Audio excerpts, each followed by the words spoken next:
በነገራችን ላይ እኔም የዩቲዩብ አካውንት ከፍቻለሁ እና መቼም አታሳፍሩኝም የኔ ውድ ጓደኞች ማለት ነው። በነገራችን ላይ ኤዲቲንግ ዩቲዩብ እንደዚህ ከቴክኖሎጂ ጋር ተያያዘ የራሴ ድርሻ በራሴ መወጣት የመቻል አቅሙ እያዳበርኩ ነውና በዩቲዩብ በተለያዩ የሶሻል ሚዲያዎች ለመገኘት የራሴን ድርሻ ለመወጣት በአካባቢያችን ዩቲዩበር ሚዲያን በተመለከተ የሚሰራ ሰው በጣም ያስፈልገናል። ጥንቃቄ የሚጠይቁ ነገሮች እንደሆኑ እናውቃለን። ሰው ከመሪዎቻችን ጎን ሆነን ሚዲያው የድርሻው ለመወጣት እኔ ማርያም ነው የምላችሁ። ስሙ ሚዲያን በተመለከተ በቃ የራሴ የሆነ ድርሻ መወጣት ፈልጋለሁ። ስንት ጀግኖች ወድቀዋልና እኔ ደግሞ ሚዲያ ላይ ለምን የራሴን ድርሻ አልወጣ? ስራ መስራት ነው አይደለ? ዋናው ሰርቶ መገኘት ነው አይደል?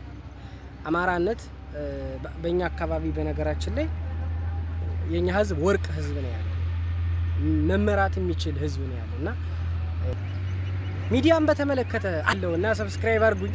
ይመቻችሁ።